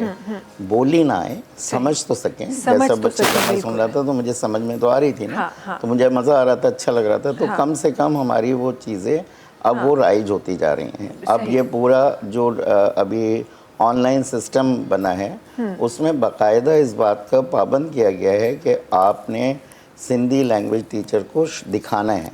तो जब हम छोटे छोटे से स्टेप लेंगे तो एकदम ज़ुबानें नहीं आ जाती, ज़ुबानें आहिस्ता आहिस्ता आती हैं। और जब वो आप वाली बात बहुत खूबसूरत है कि हम उसको मोहब्बत के साथ सिखाएंगे किसी चीज़ को तो वो जल्दी समझ में आ जाएगी। जल्दी समझ में हम हुक्म के साथ सिखाना चाहते हैं क्योंकि हम मुसल्लत रही हमारे ऊपर कई सालों तक हम गुलाम रहे। तो आज भी हम वो उस रवैयों से निकल नहीं पाए। सही। हम इंसानों को इंसानियत पे नहीं देख रहे, हम गुलाम बना के ही देखना चाहते हैं। और ये तो एक नेचर सी बात है, नेचुरल सी बात है कि बंदे की नेचर ये होती है, चाहे वो बच्चा हो बड़ा हो, आप उसको नो बोलेंगे या उसको डराएंगे वो उसी के पास जाएगा, वो उसी को जाके देखेगा ये क्या है जहाँ से वो बोला है। क्यों ना आप मोहब्बत से ये चीज़ें सिखाएं। और जाहिर है जो ये बात हुई थी कि हर स्कूल में सिंधी पढ़ाई जानी चाहिए, ये बड़ी अच्छी बात थी और एक बहुत अच्छा स्टेप था। बिकॉज देखिए आप सिंध में रहते हुए आप सिंधी ना समझ सके, ये ज़रा नाइंसाफ़ी हो जाएगी इस ज़मीन के साथ, आपको आनी चाहिए। अच्छा डॉक्टर साहब की तरफ वञणु चाहियां थी। डॉक्टर साहब असां जॾहिं Zahra as an motivational speaker I am sure त तव्हांखे खोड़ सारा अहिड़ा चैलेंजिस मिलंदा हूंदा, खोड़ सारियूं अहिड़ियूं ॻाल्हियूं मिलंदियूं हूंदियूं जेके माण्हुनि ताईं ज़हरा तव्हां पहुचाईंदा हूंदो। उन खां पोइ हिकु बाय प्रोफेशन हिकु डॉक्टर बि तव्हां आहियो। त हीअ जेके टाइम जो जेको मैनेज थियणु आहे, बिकॉज ज़ाहिरा क्लिनिक में बि टाइम ॾियणो आहे, माण्हुनि खे मोटिवेट बि करिणो आहे, कुझु सोशल जेके सरगर्मियूं आहिनि उन्हनि खे बि मुंहुं ॾियणो आहे, ही टाइम मैनेजमेंट थोरो अॼु जी जेका यूथ आहे मां चाहियां थी तव्हांजे लफ़्ज़नि में उनखे सेखारे सघूं असां। टाइम माण्हू पंहिंजो हिकिड़ो पैराग्राफ ठाहे वठे न त मूं इहो कमु करिणो आहे, हा, त पोइ अलाह जी हिम्मत, अलाह उन सां गॾु हूंदो आहे। हदीस में मन जद फ़क़त वजद, जिसने कोशिश की उसने पा लिया। जॾहिं मुंहिंजे माउ पीउ मूंखे सेखारियो पुटु जीअं असां इंसानी जी ख़िदमत कई तीअं तो बि करणी आहे। पोइ मुंहिंजे मुर्शिद मूंखे सम्झायो, पोइ बसि अलाह खां घुरो था, ऐं जॾहिं माण्हू अलाह खां घुरे थो त अलाह उनजो साथी बणिजी वञे, उनखे ॾे थो। सुबुह जो उथो था, निमाज़ मुंहिंजी सॼे ॾींहं जी कारगुज़ारी तव्हांखे ॿुधायो, सुबुह जो फजर निमाज़ पढ़िया थो, पोइ क़ुरान शरीफ़ पढ़े कलाक खनि आरामु कयो, पोइ नंढी खे स्कूल छॾियो, छोकिरे खे स्कूल छॾियो, वॾी माशाल्लाह मेडिकल में आहे उनखे उते यूनिवर्सिटी, पोइ 10 बजे मां क्लिनिक ते पुॼंदो आहियां, जॉब कंदो आहियां, पोइ हुतां 3 बजे छुटी थी, पोइ घर आयो 2 कलाक आरामु कयो, शाम जो वरी पंहिंजे क्लिनिक ते। ऐं जुमे वारे ॾींहुं जेको आहे न असांजो मुख़्तलिफ़ पैराफ्रीज़ में मेडिकल कैंप थींदा आहिनि, केतिरी तंज़ीमनि सां मां गॾु आहियां, पोइ दोस्त कॉल कंदा आहिनि हिते आहे हिते आहे हिते आहे, पोइ उन्हनि खे टाइम थो ॾियां। बाक़ी क्लिनिक ते वेठो वेठो मुर्शिद चवंदा त तस्बीह हथ में रखो, तस्बीह ज़िक्र ज़ुबान सां ज़िक्र हले पियो, कलम सां त मरीज़नि जी ख़िदमत करे थो, मरीज़नि खे दवाऊं लिखे ॾियो, पोइ अचे थो आहे पैसा ठीकु आहे, न आहे त बाबा हलियो वञु, खणी वञु, मुंहिंजे लाइ दुआ कजां। ऐं आउं ऑन एयर केतिरी दफ़ा चई चुको आहियां त दुआऊं जेका आहे न इंसान खे यकीन करो, मुंहिंजो त ॾाढो ईमान आहे, पको यकीन आहे, मूंखे जॾहिं बि को मुश्किल थिए थी ऐं ॾिसां थो को माण्हू आहे बसि माठ करे वरी हुनजी ख़िदमत करे छॾी, शाम जो मुंहिंजो कमु हीअं थियो फर्स्ट क्लास, ख़बर ई कोन थी पवे। इहा ॻाल्हि ॾाढी सां ज़बरदस्त कई आहे, ऐं मां इन ॻाल्हि खे अॻियां वधाईंदे इहा ॻाल्हि पंहिंजे प्रोग्राम में बि रखणु चाहियां थी। शायदि कि हिकु माण्हू जे ज़हन में अची वञे, बिकॉज़ मूं पंहिंजी ज़िंदगी में बि इहो एक्सपीरियंस कयो आहे। मुंहिंजे के वॉलेट मां, तव्हांजे वॉलेट मां जॾहिं को रुपियो वञे थो, असांखे इहो लॻंदो आहे त असांजा पैसा असां ॿिए कंहिंखे ॾियूं पिया, हालांकि उहो पैसो आयो ई तव्हांजे वॉलेट में उन माण्हू जे लाइ आहे। इहा मेंटेलिटी असांजी चेंज थी वञे त हीउ मुंहिंजो पैसो वञे पियो, छो त करण वारा खोड़ कुझु करे रहिया आहिनि डॉक्टर साहब, पर उन्हनि जी जेका फीलिंग आहे उहा कुझु ॿी आहे करण जे लाइ त मां ॾियां पियो। हीअ जेका मां असांजे अंदरि आहे न, अगरि असां उनखे माइनस करे असां सिर्फ़ु हिकु ज़रियो सम्झूं त कराइण वारो त ॿियो केरु आहे न, ऐं तव्हां वटि आयो आहे ऐं तव्हां कंहिंखे ॾियो पिया त इहो तव्हांजो कमाल न आहे त तव्हां उनखे ॾियो पिया, तव्हां वटि आयो हिन लाइ जो तव्हां ज़रियो थी सघो, तव्हां उन्हनि ताईं पहुचाए सघो। इहो अगरि माइंड सेट असां वटि अची वञे न त शायदि बरकतुनि जा जेके दरवाज़ा आहिनि न उहे खुली वञनि, ऐं उहो एक्चुअली थींदो आहे, कॾहिं तव्हां ट्राई करे ॾिसिजो इन ईमान सां, त आई एम श्योर ज़रूरु थींदो। अच्छा जी, असां सां गॾु राहील इमरान साहब बि तशरीफ़ फरमा आहिनि, ऐं उन्हनि जी तरफ़ मां वञणु चाहियां थी, छा शामिल करे रहिया राहील हिन वक़्तु? मैडम आबदा परवीन जो ॻायल हिन जनम हुन जनम। हा ज़बरदस्त शामिल कयूं था जी राहील। हिन जनम हुन जनम लाइ, हिन जनम हुन जनम लाइ वचन थो करियां, हिन जनम हुन जनम लाइ वचन थो करियां, मां जिते बि हुजां, मां जिते बि हुजां, सिंध तुंहिंजो थियां।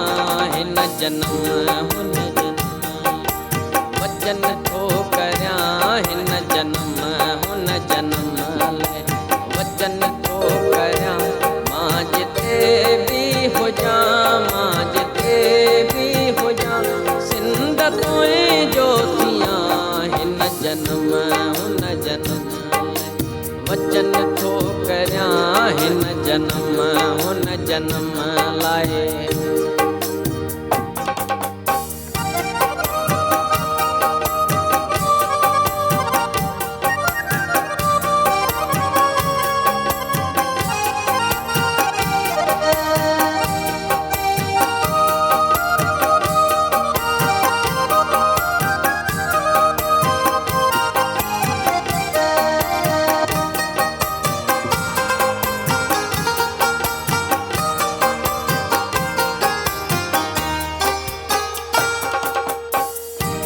झोली जी जल कॾे तुंहिंजी खाली न थिए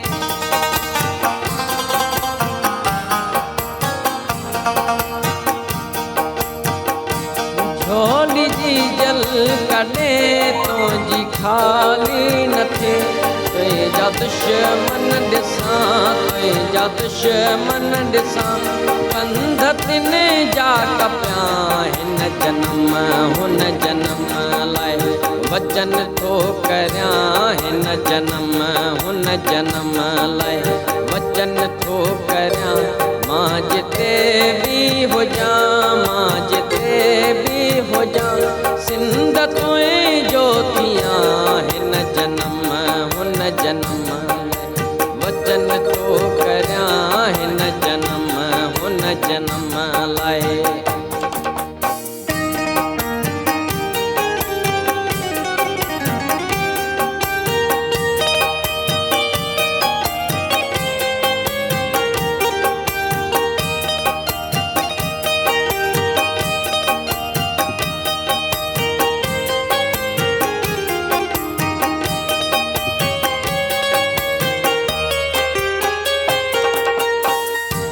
तुंहिंजे खेतनि मथां ख़ुशबू ईंदी रहे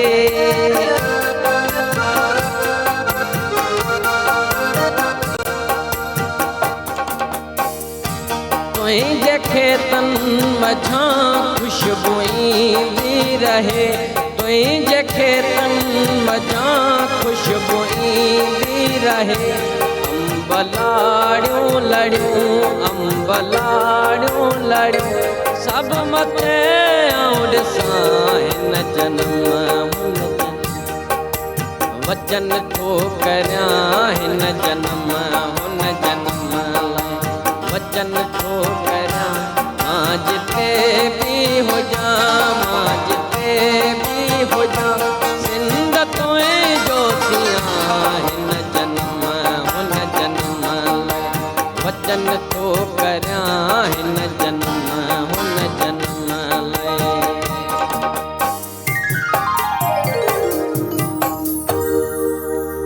ज़बरदस्त ज़बरदस्त ज़बरदस्त ज़बरदस्त राहिल मंज़िल डिसाइड कई आहे केसि ताईं वञिणो आहे जेसि ताईं हलियासीं हलिया वेंदासीं जेसि ताईं हलियासीं हलिया वेंदासीं पर वरी बि इंसानु ईंदो आहे जॾहिं बि फील्ड में ईंदो आहे त का हिकु जॻह हिकु रोशनी नज़र ईंदी आहे त यार हेसि ताईं पहुचणो आहे घर खां माण्हू निकिरंदो आहे त उहो डिसाइड करे निकिरंदो आहे हेसि ताईं पहुचणो आहे का जॻह डिसाइड कई आहे त हेसि ताईं त पहुचणो ई पहुचणो आहे जेतिरो थी सघे ओतिरो महिनत कंदासीं राग त समुंड आहे कॾहिं बि खुटी नथो सघे वाह वाह राग समुंड आहे कॾहिं बि खुटी नथो सघे ज़बरदस्त वक़्तु आहे ब्रेक जो तव्हां सां मुलाक़ात कयूं था नंढी कमर्शियल ब्रेक खां पोइ सलाम सिंध सलाम सिंध सलाम सिंध सलाम सिंध सलाम सिंध सलाम सिंध जी वेलकम बैक अच्छा जी प्रोग्राम जे हिन हिसे में कॉल सां वटि आहे जल्दी सां उहो अटेंड करे था वठूं अस्सलाम वालेकुम वालेकुम सलाम रहमतुल्लाहि व बरकातहू जी कहिड़े सां सां गॾु मां हाजी शम्स मीर जथो ॻाल्हायां मदीने पाक खां माशाल्लाह माशाल्लाह माशाल्लाह एॾी ख़ूबसूरत ज़मीन ते तव्हां कॉल कई आहे प्रोग्राम पहुचे पियो असांजो तव्हां ताईं प्रोग्राम ॾिसूं था वेठा ज़बरदस्त ज़बरदस्त ज़बरदस्त अच्छा मदीने पाक जो हींअर त मुंहिंजे ख़्याल में गर्मी जो सीज़न स्टार्ट थी वियो हूंदो हुते गर्मी आहे पर घटि आहे अञा घटि आहे वो तो हाँ, ये मई गर्मी जून से जुलाई तो ॾाढो गरम मौस- हूंदो आहे जी जी न मौसम सही थो हले पियो अल्हम्दुलिल्लाह। माशाल्लाह माशाल्लाह सुठी ॻाल्हि आहे। तव्हां हुते जॉब कंदा आहियो? हा हा, हे मदीनो पाक आहे न, हिते सदाईं बरकत बि आहे, सभु कुझु आहे। बेशक इन ते त को बि चवंदा आहिनि त को बि सवाल कोन्हे इन ॻाल्हि ते। अल्लाह अकबर, अल्लाह अल्लाह मदीने सभिनी मुस्लमाननि खे आणे मके पाक में ऐं मदीने पाक में न सदाईं मुस्लमान सभु हिते हुजनि। आमीन आमीन। तव्हांजी टीवी जो वॉल्यूम अगरि घटि थी वञे त असांजी ॻाल्हि ॿोल ॾाढी सुठे नमूने थी वेंदी। टेलीफोन जो हुनजो आवाज़ घटि आहे टेलीविज़न जो। अच्छा पोइ बि असां ताईं पहुचे पियो यार। कहिड़ी स्मार्ट टीवी आहे तव्हां वटि? कहिड़ी स्मार्ट टीवी आहे? न बंदि आहे, बंदि आहे, आवाज़ बि बंदि अथसि। हा हाणे मूंखे लॻे थो त बंदि आहे। को सवाल प्रोग्राम में शामिल करणु चाहींदो? अल्लाह साईं तव्हांखे ख़ुशि रखे। जेको आमीन तव्हांजे रागीदड़ वेठो आहे न, जी इहो कलाम ॿुधाए तव्हांजो खिलण आम वणे थो, इहो कलाम असांखे ॿुधाए। खिलण ॾाढो वणे थो, इहो कहिड़ो कलाम आहे? हा, अच्छा उहो ठीकु आहे। ऐं मौलाना साहिब सां सुवाल करिणो आहे न, मौलाना साहिब सां। जी मौलाना साहब फरमायो। मौलाना खे ॾियो त हुन सां ॻाल्हायूं। जी जी वठो जी मौलाना हेलो। साहब। जी साईं। सलाम वालेकुम। वालेकुम सलाम वरहमतुल्लाह। बाबा क्या हाल है? ठीक ठाक है, खैरियत है? अल्लाह जो शुक्र है। सिंधी में ॻाल्हायो। सिंधी ॻाल्हायूं? जी हाँ जी हाँ। अल्लाह साईं तव्हांखे ख़ुशि रखे। दुरूद जो माण्हू पढ़े मोहम्मद रसूल सल्लल्लाहु अलैहि वसल्लम ते, जी जी ॿई दुरूद गॾु पढ़े सवाब ज़्यादा है या हिकिड़ो पढ़े अल्लाहुम्मा सल्ली अला सय्यिदिना मुहम्मद व अला आल मुहम्मद कमा सल्लैता अला इब्राहीम व अला आल इब्राहीम इन्नका हमीदुल मजीद। जेको वरी अचे ॿियो वो आहे अल्लाहुम्मा बारिक अला मुहम्मदन। ये ॿई गॾु पढ़े सवाब ज़्यादा है या हिकिड़े में सवाब ज़्यादा थो मिली वञे? सवाब ॿिन्ही में बि ज़्यादा आहे, हिकिड़े में बि ज़्यादा आहे। अल्लाह ताला नियत खे ॾिसे थो। ऐं तव्हां माशाल्लाह पाक जाइ ते वेठा आहियो। तव्हां त हिकिड़ो लफ़्ज़ में चवंदा त असांखां करोड़ दर्जा बहितर आहे। बहितर आहे। बिल्कुलु बिल्कुलु बिल्कुलु तव्हां सही ॻाल्हि कई वाकई में। जी हमरा पुछनि था हर हर त मौलाना को सवाल पुछ मजो दुरूद पाकन पाक दुरूद हो भी भलो हो भी भलो अल्हम्दुलिल्लाह। बिल्कुलु हा बिल्कुलु। जॾहिं दुरूद जो नालो ई शामिल थी वियो त पोइ इहे कीअं थो थी सघे त भलो न हुजे? न हो चवनि था त ज्यादा सवाब कहिड़े में मिलंदो? ज़्यादा सवाब कहिड़े में मिलंदो? कॉम्पिटिशन आहे। हा कोई जंहिंखे तव्हां सुठी नियत सां पढ़ंदो उन में मिलंदो। ॻाल्हि एतिरी सी इंशाल्लाह आहे। इंशाल्लाह इंशाल्लाह अल्लाह तव्हां मदीने में सभिनी खे आणे। आमीन सुम आमीन। इंशाल्लाह अल्लाह इंशाल्लाह ख़ुशि तव्हां रखे। मदीने पाक में वेठा आहियो, दुआऊं कंदा रहो। बिकॉज़ सिंध जी ॻाल्हि कजे त सिंध ते बि ख़तरा जेके आहिनि उहे लाहक आहिनि। हुन सां गॾोगॾु पाकिस्तान ते बि आहिनि। दुआ कयो त हीउ तमामु जेको मसइलो आहे उहो मोहबत सां हल थी वञे। तयारी असांजी पूरी आहे अगरि मोहबत सां न बि थियो, पर इहो मसइलो मोहबत सां हल थी वञे। वरी महिरबानी तव्हांजी कॉल करण जी। अच्छा ये वो जेको आम जेको असां चवंदा आहियूं त जो दिखता है वो बिकता है, त मौलाना साहब त इहो एक्चुअली असां वटि इहो कॉन्सेप्ट वाकई में आहे। बट असां हिकु हर शइ जी असां कैटेगरीज़ ठाहे छॾियूं आहिनि ऐं उन कैटेगरीज़ खे असां उन्हनि फ्रेम में विझी छॾियो आहे। मतिलबु अगरि को माण्हू कंहिं ॿिए गेटअप में हुजे असां हुनखे फलां फलां सम्झंदासीं। गेटअप सां असां माण्हुनि जी एसेसिनेशन करे रहिया आहियूं। हिकु ॿिया कॉलर्स असां गॾु आहिनि, जल्दी सां हुननि जी तरफ़ वञणु चाहियूं था। अस्सलाम वालेकुम। वालेकुम सलाम। जी केरनि सां गॾु? जी मां महविश हाशिम कादरी नाथ खान जिताबाद सां ॻाल्हायां थी। जी महविश ख़ैरियत सां आहियो? ठीकु आहियो? ठीक ठीक। मां प्रोग्राम में कॉल कई आहे सेकेंड टाइम। जी बिल्कुलु बिल्कुलु तव्हां मुंहिंजा हम नाम आहियो, कीअं मां विसरी सघां थी? बिल्कुलु बिल्कुलु। तबियत ठीकु आहे? अल्हम्दुलिल्लाह ठीक। नाम दार तव्हां ठीकु आहियो? अल्हम्दुलिल्लाह बिल्कुलु ठीकु ठाक। जेकबाबाद कीअं आहे? सही आहे, गरम मौसम आहे। सही आहे, गरम आहे, बसि कमु हली रहियो आहे। बिजली केतिरी थी वञे हुते? लाइट जो तमामु घणो मसलो हूंदो आहे जिते किथे। हा वाकई में अगरि हू चवंदा आहिनि त असां वटि ॿियनि जॻहियुनि ते बि गर्मियूं पवंदियूं आहिनि, पर छो त असां वटि लाइट थोरी घटि आहे, वरी जिथे आहे उते महांगी बि आहे, तंहिं करे असांखे वधीक फील थींदी आहे। न महविश? जी जी हा। महविश छा कंदा आहियो? जी कलाम ॿुधाईंदमि। कलाम ॿुधाईंदो? ओ हो ज़बरदस्त ज़बरदस्त बिल्कुलु हा। शामिल। अरे लोगों तुम्हारा क्या, अरे लोगों तुम्हारा क्या, मैं जानूं मेरा खुदा जाने, मैं जानूं मेरा अल्लाह जाने।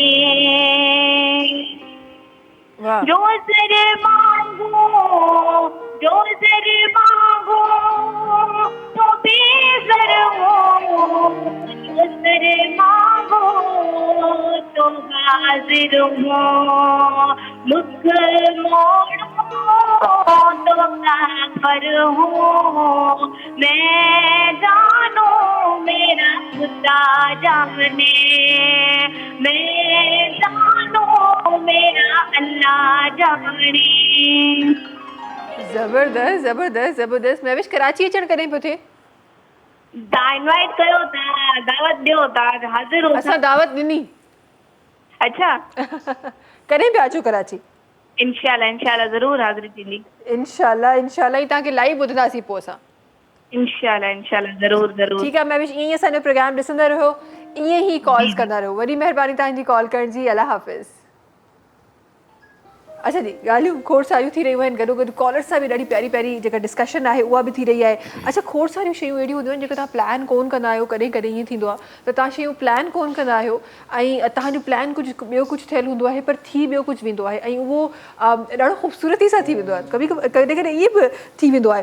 अच्छा, हिकु शइ जेका ज़रूरु मां शामिलु करणु चाहींदमि ऐं डॉक्टर यादा तव्हांजी तरफ़ अचणु चाहींदमि, असां वटि काफ़ी सारा अहिड़ा माण्हू आहिनि जेके शायदि इन ॻाल्हि खे ॿुधणु चाहींदा, सम्झणु चाहींदा, उन्हनि एक्सपीरियंस बि कयो हूंदो।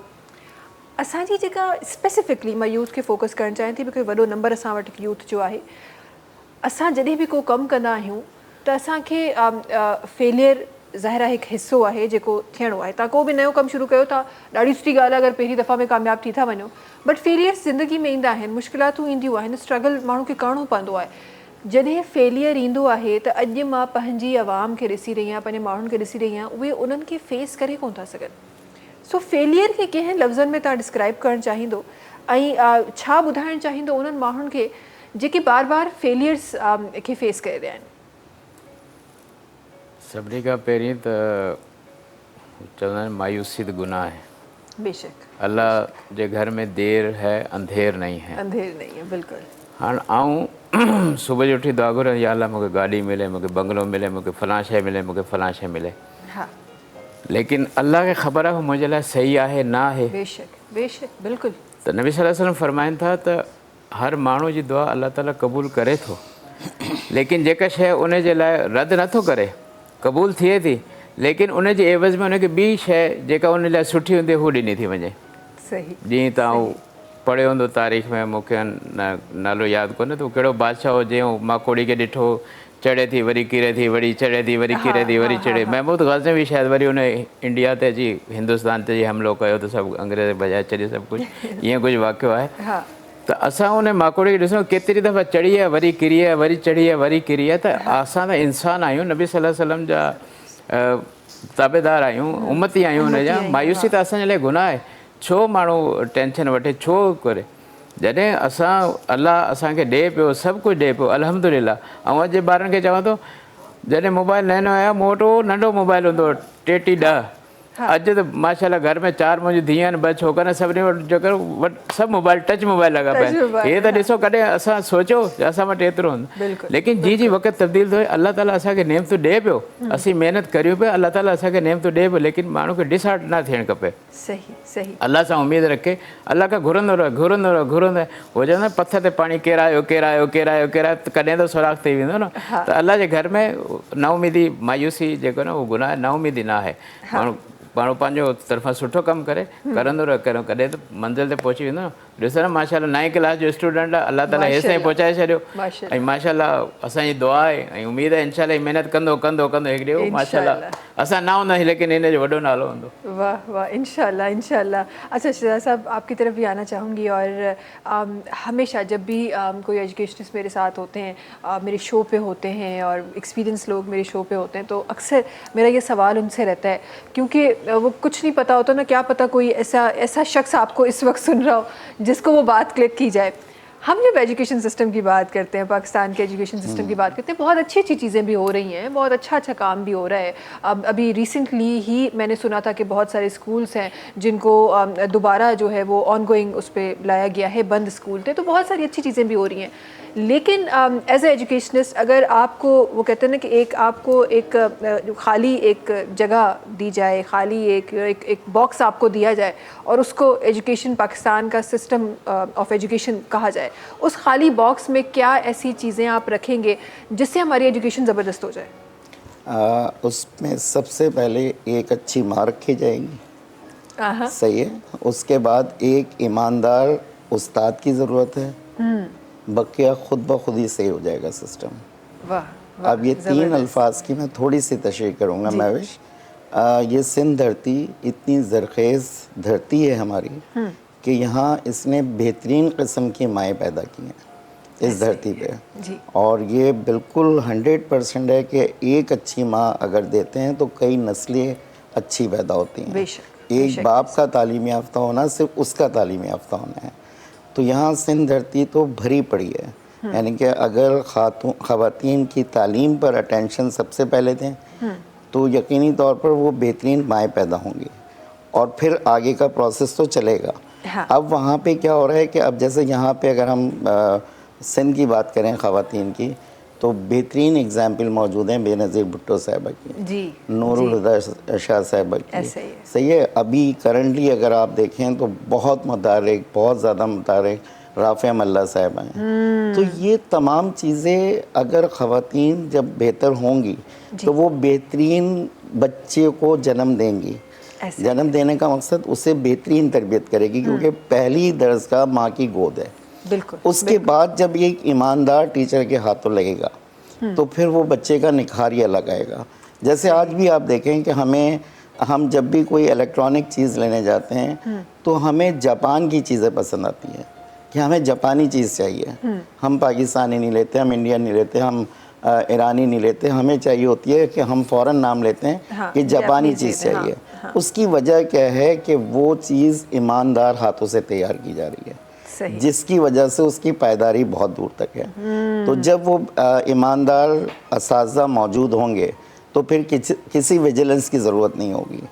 تعلیم کا مقصد جب آپ ابھی کہہ رہی تھیں, ڈاکٹر صاحب فرما رہے تھے کہ ہم نے صرف یہ بنا لیا کہ دولت, اور اس کی وجوہات معاشرے میں کیا ہیں کہ اس وقت اگر کوئی پجیروں سے اتر رہا ہے تو وہ قابل احترام ہے, اگر کوئی ایک سائیکل پر آ رہا ہے تو وہ قابل احترام نہیں ہے.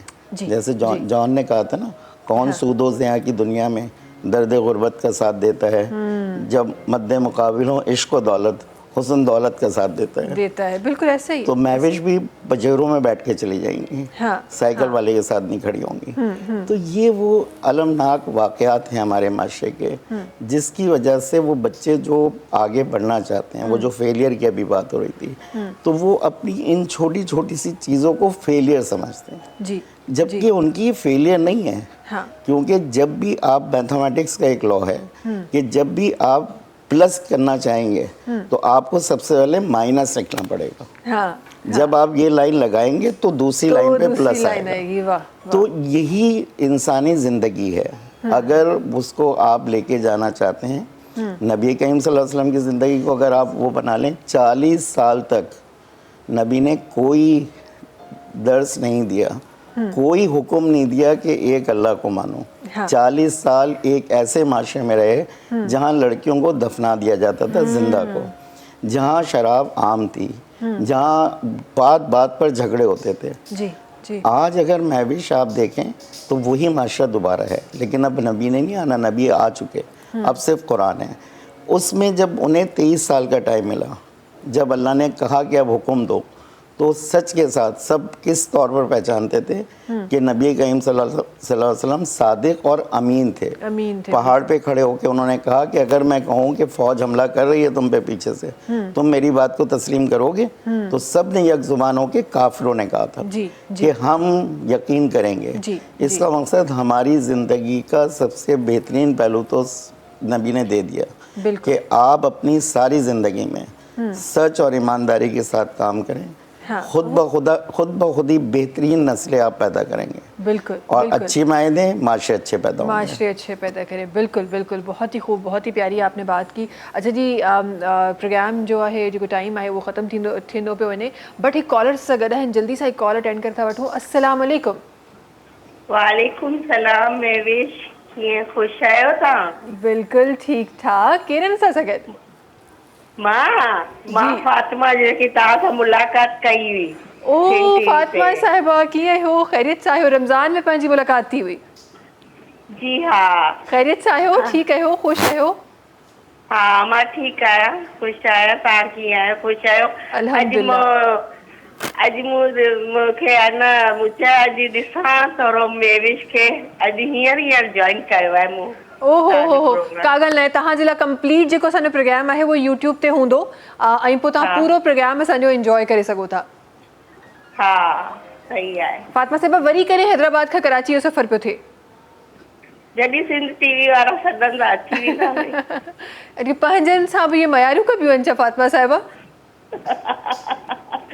तव्हां जॾहिं चाहियो तव्हां अची सघो था। हा ऐं बाक़ी हिकिड़ो ही ॿुधाइनि पिया न अदा, ख़बर कोन्हे कहिड़ो आहे अदा, पर हुन जेकी ईमानदारी जी ॻाल्हि पिया कनि न। जी जी जी जी जी जी। हा त उहो चवां थी त अॼुकल्ह त आहे न जेकी आहे न एजुकेशन में बि करप्शन लॻी पई आहे, हिन खे ख़तमु हुअणु खपे। जी जी इंशाल्लाह थींदी बि। बिल्कुलु बिल्कुलु कोन्हे हाणे। बिल्कुलु बिल्कुलु तव्हां सही फरमायो, इंशाल्लाह थींदी बि। वरी महिरबानी फातिमा साहिबा कॉल करण जी, ईअं ई प्रोग्राम ॾिसंदा रहो, ईअं ई असांखे कॉल्स कंदा रहो। वरी महिरबानी तव्हां ॿिन्ही जी बि असांजे प्रोग्राम में शामिलु थियण जी, ख़ूबसूरत अल्फाज़ जेके आहिनि असांजे नाज़रीन ताईं पहुचाइण जी वरी महिरबानी। तव्हांजी वरी महिरबानी राहील इमरानी साहिबु असांजे प्रोग्राम में अचण जी, ख़ूबसूरत गाना शामिलु करण जी। आख़िर में हिकु ॿियो गानो तव्हांजी तरफ़ां शामिलु थी रहियो आहे, छा शामिलु कंदो? साईं मेहर भाई जन जा बोलनि। हाँ ज़बरदस्त, इंशाल्लाह शामिलु कंदासीं। ऐं नाज़रीन तव्हां सां इंशाल्लाह वरी मुलाक़ात सुभाणे थींदी। तेसि ताईं जी सभिनी खे ॾींदा इजाज़त। अल्लाह हाफ़िज़। जी राहील। ओ तुंहिंजो खिलण तमामु भलो ओ तुंहिंजो खिलण तमामु भलो इन खिलण तमार रखियो ओ तुंहिंजो खिलण तमामु भलो तुंहिंजो खिलण तमामु भलो इन खिलण तमार रखियो ओ तुंहिंजो खिलण तमामु भलो ओ तुंहिंजो खिलण तमामु भलो इन खिलण तमार रखियो ओ तुंहिंजो खिलण तमामु भलो तुंहिंजो खिलण तमामु भलो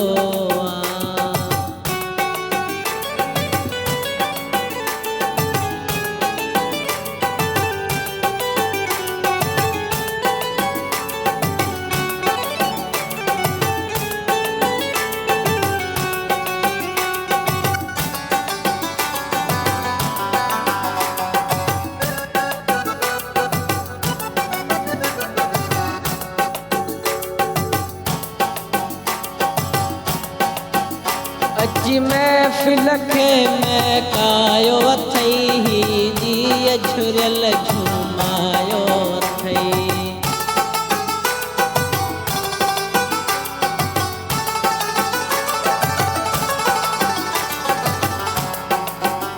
अची महफ़िल खे महकायो अथई जी झुरियल झुमायो अथई तुंहिंजे मुर्कण मलम मखियो तुझे मोर कण मलम मठो इन खिलण तमारे रखो ओ तुझो खिलण तमामु भलो तुझो खिलण तमामु भलो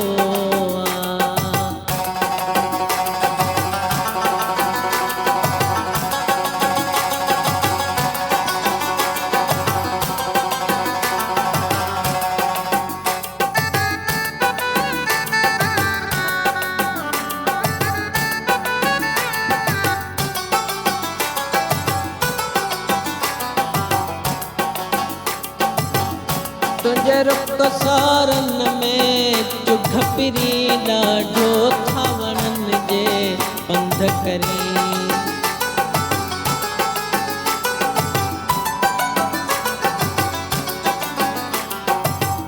तुंहिंजे रुख सारन में चुघ पिरी ॾाढो थावणन जे पंध करे छा हुस्न ख़ुदा खलकियो छा हुस्न ख़ुदा लिखियो वा इन खिलण तमारे रखियो वा हो तुंहिंजो खिलण तमामु भलो वा तुंहिंजो खिलण तमामु भलो वा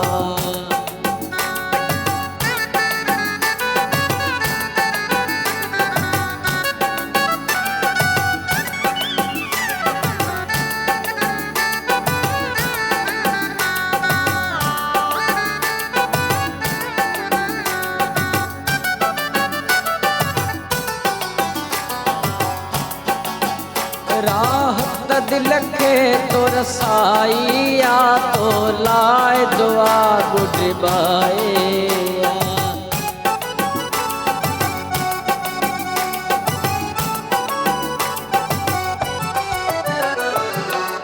राहत दिल खे तो रसाई आ तो लाए दुआ गुडबाए हिक टेक बरफ पहो ओ हिक टहक बरफ पहो इन खिलण तमारे रखियो वा ओ तुंहिंजो खिलण तमामु भलो वा तुंहिंजो खिलण तमामु भलो वा सब्सक्राइब कयो असांजो official YouTube channel Sindh TV HD ऐं वधीक अपडेट लाइ बेल आइकन खे क्लिक करियो।